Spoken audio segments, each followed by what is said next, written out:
Hey there, Mr. Redder here. Welcome back to another episode of Reddit Podcast Stories, where today, my girlfriend's mom is demanding to move in with us.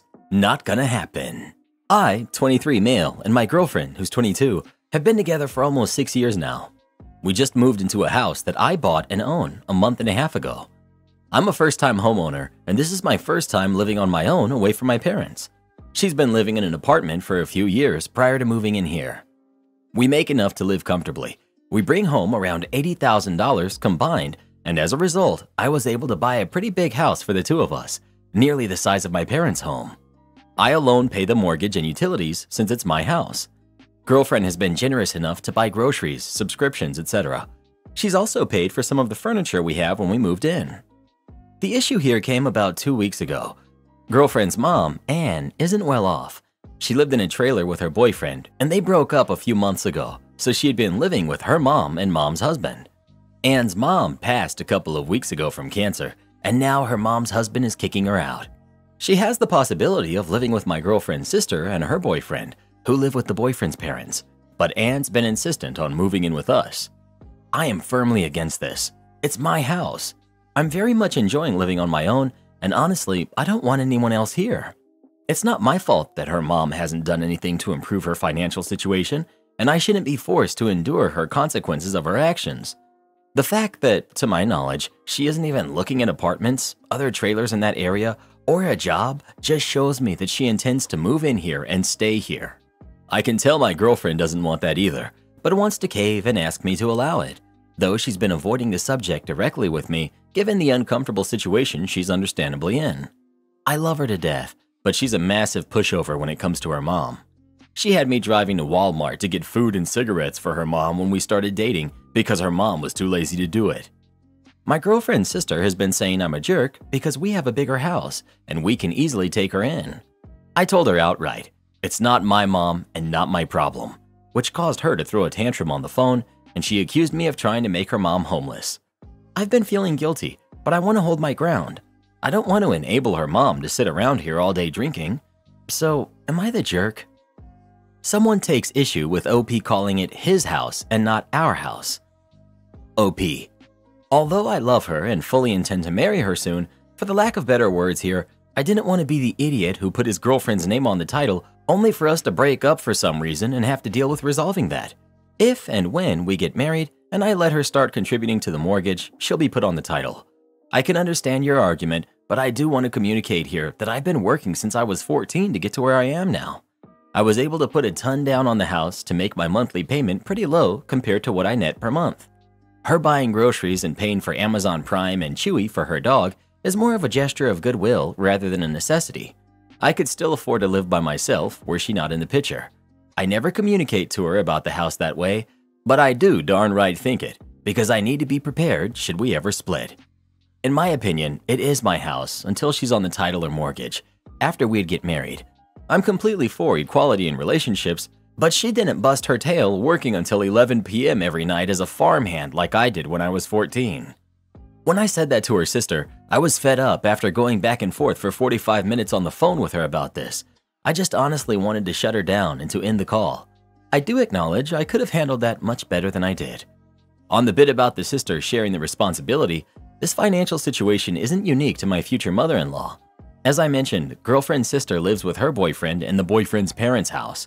Girlfriend is the first one in their family to graduate college and the only one in that family that has a job paying above minimum wage. This caused a lot of resentment from girlfriend's sister about my girlfriend. I don't see them cooperating on a solution here, but I will try to propose it. About the mom. Her mother is in her late 40s and has no disabilities that I'm aware of.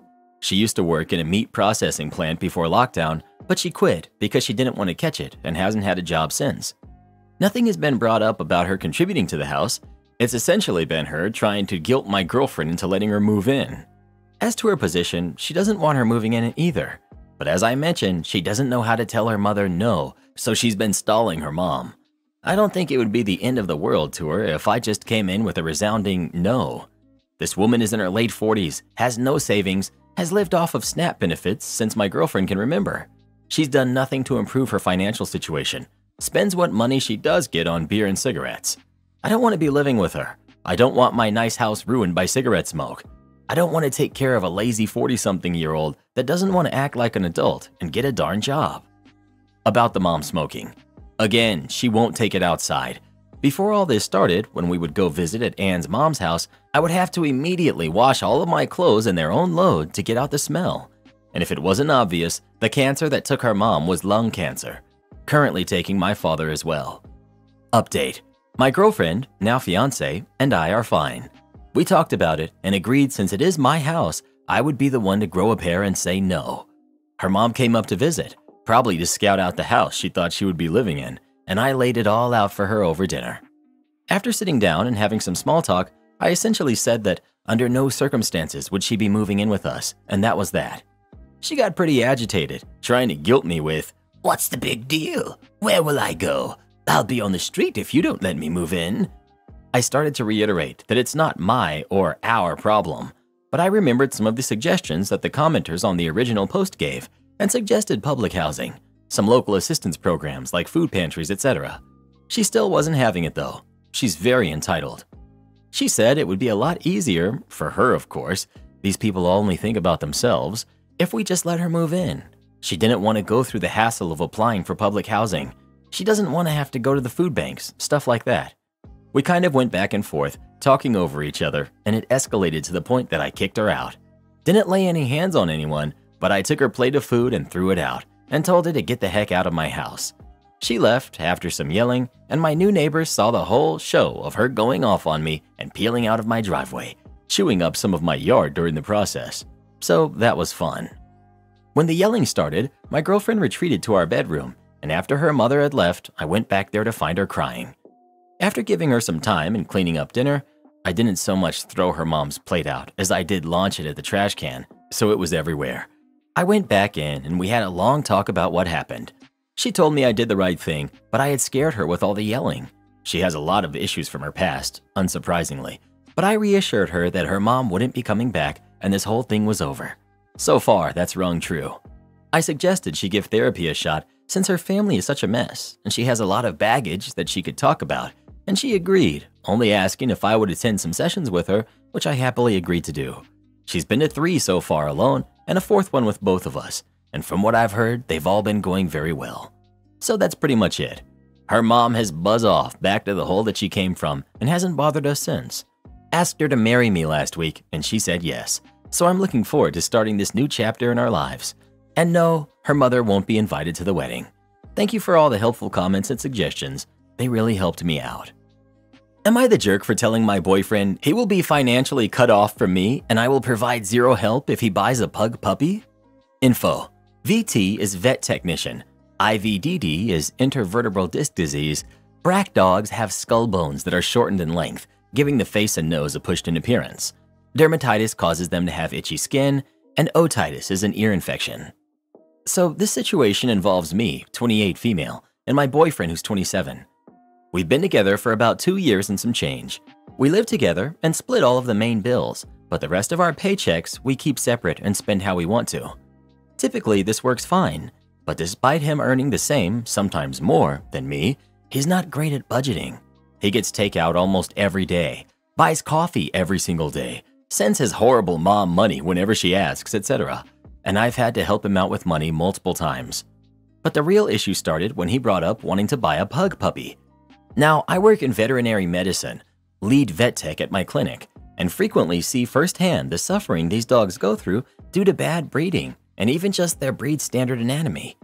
Plus, they're prone to so many chronic expensive health issues, and I found over the years that no matter what the other person says, if you work in my field and they get a pet, a lot of the harder care aspects, like medical, will fall on you. And honestly, I find buying a pug at all to be unethical and something I'm not okay with. I certainly wouldn't be willing to bring them into my clinic and shoulder the responsibility, which I know is what would happen. I love my boyfriend, but this is a guy who thought neutering a dog involved removing their parts, and even says he knows nothing about animals until he met me.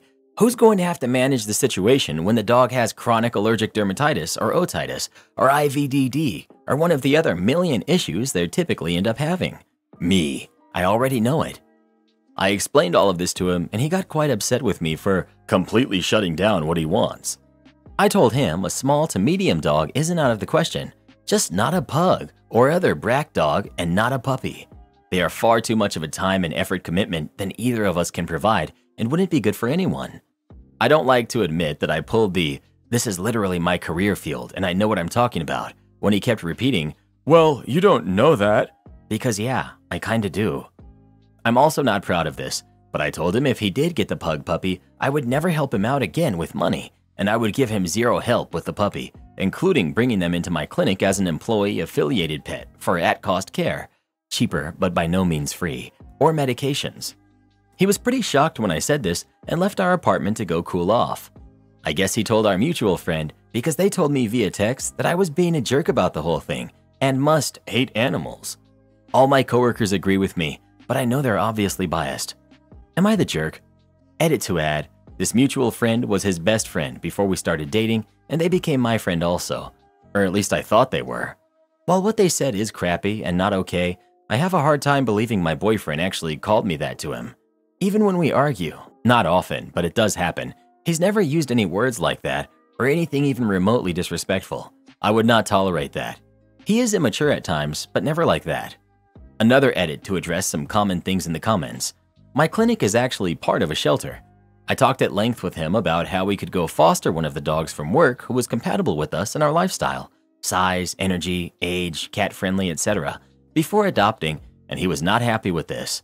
He also was not interested in mixes with a pug who didn't have the extremely short face due to not looking like a pug anymore.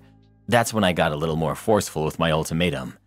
If we got a dog together, then I would be happy to take on the lion's share of things, like medical care, because this is a pet we got together and it just makes sense. I got my cat before dating him, so my cat, and have never asked him to shoulder any aspect of her care other than feeding her if I was going to be home late from work or something similar. We have never had an issue like this before, so that's one reason I'm a bit lost on if I was really in the wrong or not. Clearing up confusion, I'm a vet tech, not a veterinarian. Think of it as nurse versus doctor. Just been seeing some confusion in the replies. What if he rescued a pug or other brack breed, or opted for a pug mix? OP. This was brought up, and while it does alleviate the ethical issue of purchasing one, a pug being bought from a breeder versus adopted at a rescue does not change what health issues they will have. Update. So I didn't dump him yet, after we had a long talk. Could we still break up? If I don't see a lasting chance from him, yes, but we aren't there yet, and him admitting he messed up is a big part of that. And no, a pug puppy is not happening. Turns out that the dog he had as a kid, D, was a pug, and he was devastated when D passed. He never really liked talking about D, and I had never pried. He cried a lot once he started talking about D, thought D was always very healthy, so when I was going on about the health issues with pugs, he assumed that it was overblown and I was just being overly cautious since D was healthy and he wanted a dog that looked like him, brought on after Mom had found his old collar. I got a gut feeling, so I kept trying to, as kindly as possible, ask questions about D. How often did they take him to the vet? If he had any photos, etc. Turns out he couldn't remember a single time this dog went to a vet. If a vet never diagnoses an issue, it doesn't exist, right? And once he found some old photos, I pointed out that the dog clearly had ocular issues, likely untreated KCS with ulceration, and eventually went blind, said in a way that indicated hip issues, even remembered a time that the dog collapsed after playing in the yard, but he got up again a while later, so his mom said he was fine. Once I spelled all of this out to him, he looked like someone had slapped him across the face and just said that he was sorry. He was just like all those awful owners I tell him about, etc. He was a kid. He shouldn't have been expected to manage that dog's veterinary care, but now that he's an adult, he needs to look at the situation logically, and I was extremely hurt he gave zero hoots about my professional opinion. I get that enough from owners at work, don't need it from my boyfriend. He apologized and said he doesn't think he's ready for a dog after all, and when that time comes, he's happy with looking at dogs from the shelter I work at. So the issue with his friend. I did something I had never done before, asked to see his phone, their messages. Friend got a very one-sided version of events, thinking I unfairly vetoed him, but never used any of that language. Showed him what his friend sent me, and he was pretty taken aback. Told me he would deal with it. If he doesn't, this relationship cannot continue. And money, that was hard. Tried to be gentle, but it feeds into a deeper issue with his mom, not a new issue. and I told him enough is enough and I can't keep supplementing his income because he gives so much money to her. Something happens and suddenly has a big medical bill, car randomly breaks down. Obviously, I would help him. Money for psycho mom? No. Done. Her or me? He chose me. Going no or low contact with her and absolutely no money, even if she does her manipulative BS. We'll see if he holds to that. If he doesn't, he knows I'm done. Am I the jerk for walking out of an event when my fiancé introduced me as a bookkeeper? I, 45 female, have a fiancé, male 55, who is a retired military officer. I own a successful company I started 7 years ago and have a small staff of 25. I worked my way through college, paying as I went. Therefore, I graduated in my early 30s with a double major in accounting and business management. I'm very proud of that. For a little background, I worked hard for my degrees and have zero debt. I know it took me longer than the typical student going full-time to college after high school. I worked full-time to pay as I took classes. I went to junior college first, then finished at a 4-year. I took 2 classes per semester for a long time, but I finally made it. I've been teased that junior college isn't the same as going 4 years at a major university. Well, I'm proud to have done both and feel the education I received at junior college was excellent. I worked as an accountant for some large corporations as well as programming and IT. I started my company doing similar support to large and small companies alike. I have a wonderful staff. I manage the contracts, kickoff meetings, sales, and consulting staff. I also do some of the consulting and most of the sales and contracts. My sister is my office manager, and I'm blessed in so many ways to have her. I was dating my now fiance before I started my company, and we recently got engaged. Everything seems to be perfect, except he keeps introducing me as a bookkeeper.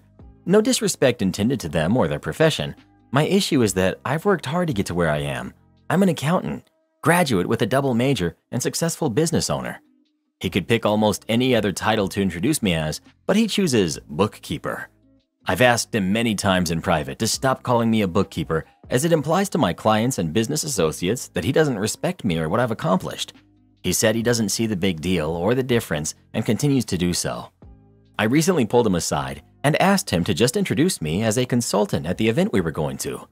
While there, we were talking to a prospective client for my company, and he says, "She has come a long way for a bookkeeper."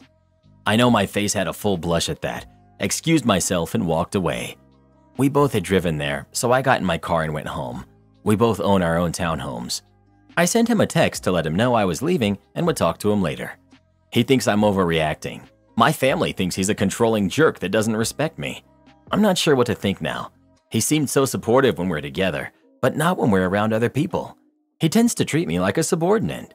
He does talk down to me in front of my family, but I always assumed he was joking badly. So, am I the jerk for leaving and overreacting? Update. I had a conversation with him a few days ago. He feels I'm lucky to have him and need to listen to his advice more and not overreact. The attitude, along with reading everyone's replies, I've called it off with him. I need someone who's proud of me and caring. My family responded by buying champagne. Edit 2. Had another conversation with the ex-fiancé. Now that I had time to get my emotions under control, he was willing to let it go. I laughed and told him I'm fine and so are my emotions. I told him about the post and that he should just read the replies. Now let's just say he was not happy. I did say no names were used, just me, I, and he. Here's the total shocking part. He wanted to know what I was going to give him for his help with my company. After the shock wore off, I handed him $1 and walked away. Told the family, and my brothers wanted to pay him a visit. I told them I handled it and I gave him $1. We all laughed, went to the store, and got more champagne. God, I love my family. My last 2 days at my hotel job. I think this will be my last day at this particular hotel. I'm burnt out. My hotel is a mom and pop type of place. It's not owned by any big corporation or anything, and it's been in the same family for over 20 years. The owner passed a few years back, and ever since then, it's traded hands between family members. Originally, the owner's wife ran it with her 2 kids, and when they ultimately couldn't handle it, they handed it over to a cousin to run. He's the current owner. The owner is absolutely checked out. He's got 2 other businesses he has his hands in and hardly ever pays any attention to the hotel itself. 3rd floor has ceiling tiles falling apart. 2nd has the rug coming up with signs that say, "Pardon us," which have been there for 2 years according to our reviews. And our 1st floor has more stains than rooms. The only thing he's upgraded in the time I've been here is the clocks. April 21st, we were supposed to have our new AC turned on. We taped off our parking lot for a day, had a crane come out and install it and everything. You could even see it from across town. But the contractor that put it up there apparently failed to get a permit through our city, and now it's sitting on someone's desk where it's being ignored. Not exactly sure what's going on, above my pay grade and all that, but the crap has been rolling downhill ever since, and I just can't take it anymore. It's June, and where I live, it's about to get hot, like 100 degrees, about 30 degrees Celsius hot. Today was my last straw. After weeks of handling irate customers, our owner will not update the website to say we have no AC currently, thinks that guests will be more lenient after coming in and finding out, that want to yell and scream at me about it, and the Wi-Fi. I walked in today to my coworker having an absolute meltdown. To sum it up, she called our entire front desk staff useless, called me stupid, tried to snatch my phone out of my hand when I tried to show her a photo, said no one knows how to do their jobs, and that none of us know how hard she has it. Also, this entire time, her boyfriend is standing in the lobby yelling as well. This is where I could go on and on about how she never cleans, never does her res checks, always comes in late, and never breaks down the day before she leaves. And that's only the tip of it. But it doesn't matter. She's not doing her job at all, and it shows. Manager is supposed to be back tomorrow. Apparently, we're going to figure this out, but I'm fully expecting to walk away from this job at this point. Not even bringing my crap in tomorrow. I'm just gonna leave it in the car. I have a feeling that one of, if not both of us, will walk away from this meeting feeling disappointed. I love this place despite its problems, and I love my coworkers, except for her. But I don't have to be here. I don't need this job. I can just walk away this time, no strings attached, and that feels good. But it'll also be sad to walk away from here. I won't put up with being yelled at by a coworker. Update. Yesterday I was sad and already grieving the loss of what feels like a wonderful job. Today, after reading that others have had the same difficulties, I'm angry and disappointed. I know some have asked for an update, so here it is. At first, I lamented the entire situation. I thought about quitting before even going to the meeting, not showing up altogether or just texting her that I quit. But I decided that I would shiny up my spine and go in. Dropped off my kids and got there with 15 minutes to spare before I was supposed to clock in for one of the busiest days of June. The moment I got into our office, it became pretty clear what was going to happen and that I was going to quit. My manager was lackadaisical about the whole thing, was trying to shrug off the entire situation almost immediately, and the other girl wasn't even there. Some meeting. I asked her what was going to be done, because I didn't plan on clocking in until this was handled. Cue rug sweeping. Apparently, everyone has bad days. Tell me something I don't already know. And that everyone brings drama to work, and we have to be understanding. BS. So I asked her to give me one example of me having a bad day, taking it out on others, and generally causing drama. If you guessed that she couldn't, you'd be right. Anyways, after ignoring the part about the coworker's boyfriend rushing up into our employee area, what the heck, and making me feel unsafe, she asked me what I honestly expected her to do as a manager. I don't know, maybe do your job? Why was I left alone yesterday, and why did no one come in to handle the situation? Again, she couldn't give me an answer, so I told her that if nothing is going to change, then I'm going to leave. It only took 10 minutes of her trying to make the problem go away before I just settled into the reality of, that's not enough for me. I hope she's worth it because my boss's decision last pay period drove off 3 people. This period, she's driven off 2, including me, and we only had 10 people when I first started, and I'm pretty sure at least one other will leave after me. Now, I get to hang out with my kids for the rest of the day and go swimming tomorrow. Today, I messed up by phasing out third-party apps, potentially toppling Reddit. Hello, Reddit. This is your usually confident CEO, but today, I'm here for a different capacity, as a fellow Redditor who's made a big oopsie. So here it goes. Today, I messed up by deciding to eliminate third-party apps, and as a result, unintentionally creating a crisis for our beloved platform. Like most Today I Messed Ups, it started with good intentions. I wanted to centralize user experience, enhance quality control, and create uniformity. I thought having everyone on the official app would simplify things and foster a better, more unified Reddit experience. But oh, how I was wrong. First, the backlash was instant and palpable. Users and moderators alike expressed their concerns about the utility and convenience that these third-party apps offered. I heard stories of how some apps, like Riff, had become an integral part of the Reddit journey, especially for moderators who managed communities big and small. Then came the real shocker. In protest, moderators began to set their subreddits to private. Some of the largest, most active corners of Reddit suddenly went dark. The impact was more significant than I'd ever anticipated. Frustration mounted, and so did regret. This wasn't what I wanted. I never intended to disrupt the community spirit that defines Reddit or make the jobs of our volunteer moderators harder. Yet, here we are. I've made a monumental miscalculation in assessing how much these third-party apps meant to our community. I didn't realize the extent to which they were woven into the fabric of our daily Reddit operations, particularly for our moderators. In short, I messed up. I didn't fully understand the consequences of my decision, and now Reddit and its communities are bearing the brunt of it. So here's my Today I Messed Up Reddit. It's a big one, and I'm still grappling with the fallout. But if there's one thing I know about this platform, it's that we're a community. We're in this together, and we'll figure it out together. I'm listening. Let's talk. Edit. This is just a parody. This is a parody? My disappointment is immeasurable, and my day is ruined. I was browsing Reddit while cooking food, and I saw this post. Promptly put down the phone to finish the cooking and treat myself to this post that's going down in history while eating my meal. And then it turned out to be satire. My disappointment is immeasurable indeed. My significant other called me in from the other room to excitedly tell me about the Reddit CEO doing a Today I Messed Up post. Yay! Unexpected sanity. I jump on Reddit, and this. What's really strange is that had this been real, it may have actually worked.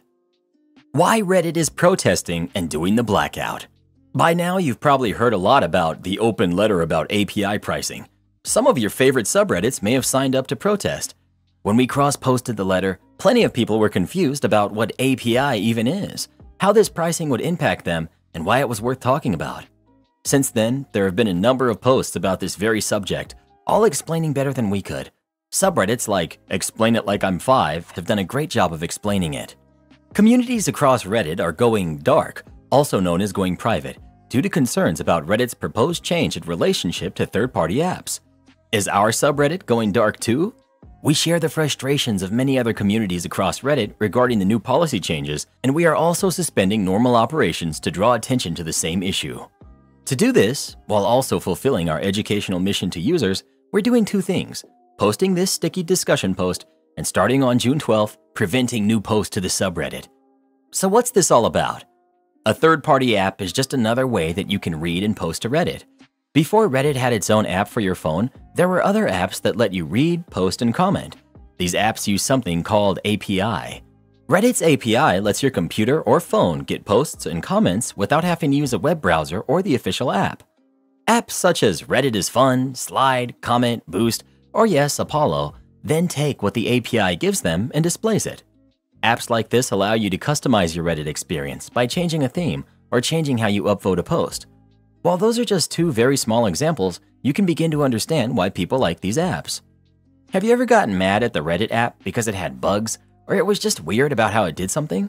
Right now, and until July 1st, you have the option to try out one of these apps and see if you like Reddit better this way. After July 1st, you won't have the option anymore. If Reddit's app has a bad bug and you can't read posts for half a day, you will no longer be able to pull up a second option on your phone or a third option or a fourth. I think you can see where this is going, but here's the thing about it. Reddit didn't tell all the apps that they can't get on Reddit anymore. They set a price so high, no app can afford it. When one of the biggest apps asked why his price was going to be this high, Reddit's official reply was, "Figure it out on your own." Third-party apps, or TPAs, have been on Reddit for a decade. Reddit gave them 30 days notice of the introduction of a pricing structure set so high no one can afford it. Reddit has said that they don't want to shut down apps, but their actions speak much louder than their words. It's hard not to draw the conclusion they want them gone. That is just not how you treat your friends. Every app developer has said they will have to shut their app down, and the visually impaired on Reddit have said that they will close down their subs because the app on iOS doesn't allow them to even see Reddit. So why should I care? I use the official app.